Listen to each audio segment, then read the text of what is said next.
Lokasi macet bicara masih mantap di Grebek.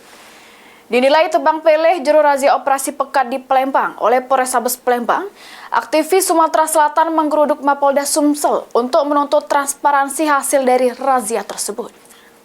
Menjadi korban dan menjadi pandangan negatif secara publik menjadi Polrestabes Palembang. Aksi damai dilakukan aktivis Sumatera Selatan di depan Mapolda Sumsel untuk menuntut transparansi terhadap razia yang dilakukan oleh Polrestabes Palembang.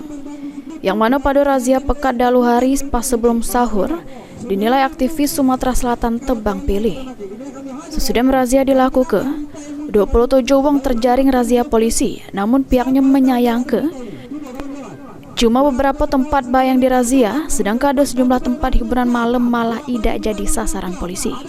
Aktivis Sumatera Selatan juga meminta Polrestabes Palembang ungkapkan terkait 27 wong yang sudah diamankan di proses hukum apa tidak. Amun tuntutan tersebut tidak dipenuhi, aktivis Sumatera Selatan mendesak Kapolri untuk mencopot Kapolrestabes Palembang beserta Kasat Narkobanya. Menyayangkan sampai hari ini tidak ada jawaban yang jelas.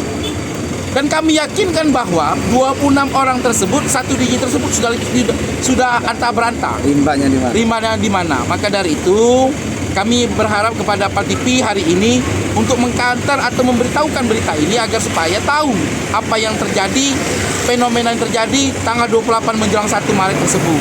Maka dari itu kami dari aktivis Sumatera Selatan memberikan ruang agar supaya ini harus jelas terang menerang.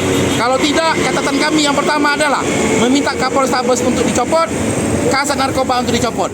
Sementara itu Polda Sumsel nerima tuntutan para aktivis Sumatera Selatan ini untuk selanjutnya bakal diteruskan pada satuan terkait. Jadi hari ini kami terima, kemudian apa yang disampaikan tuntutan hari ini akan kami sampaikan kepada yang bersangkutan, mungkin itu narkoba Polda Sumatera Selatan, kemudian Propam, sehingga apa yang sudah disampaikan bisa sampai kepada yang dituntutkan. Ya, mudah-mudahan yang membuat di media medsos juga akan sampaikan. Sesudah menyampaikan tuntutan sama orasi, para aktivis Sumatera Selatan membubarkan diri dengan tertib. Mulyadi, PAL TV.